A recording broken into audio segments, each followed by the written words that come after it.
What do we have here? The Demko AD20.5 with the OG frag scales and a little blade cut that I did to it. This used to kind of round off and come around. They called it the shark's foot. It was a sheep's foot basically. Now it's a little more of a, I don't even know, is it a Warrenclyffe? Whatever, shark's cliff. The king of the fidget knives, some people say that, because you can flick it with the hole, the spidey window, the oval window, whatever the hell it is. You can flick it with the thumb stud. You can open it with your thumb with the hole or with the thumb stud.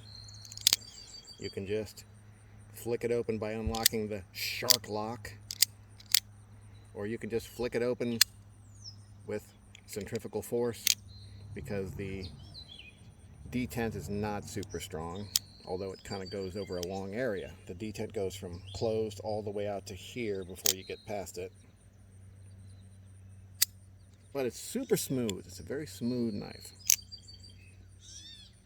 And it's very thin, so it carries very thin in the pocket. Now, is that super comfortable having a knife this thin? I'd like it a little thicker myself, but it is what it is. I have thicker knives, so this is that thin one. Pocket clip, a little big. Works great, but that is huge. It's, what is that? 2/3 of the knife handle? I don't know. It's giant. Gets the job done, though. These OG scales are great. Definitely better than the plastic, what do they call it? Grivery that comes with it. Grivery. Those just feel very, I don't know, cheap. Hate to say it for a $150 knife, but definitely felt cheap. What's the blade steel? AUS 10A. What is that? Well, it's kind of like AUS 8, the stuff that Cold Steel's used for years. But it's the next couple steps up from it. So, what is it, approaching D2 in edge retention? I don't know. Probably not quite. Is it approaching 14C? Maybe. Maybe. It's good enough. I've sharpened it once, used it a bunch. It's holding up pretty well.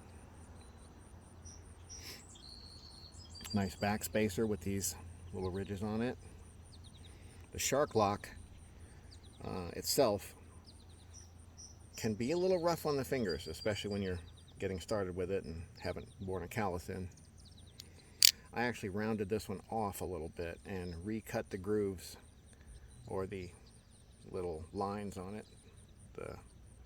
What do you call it? The traction, whatever the hell they're called, the little lines on there. I recut those to where they kind of curve around instead of flat like they are from the factory, because it was giving me some nasty little red spots on my fingers.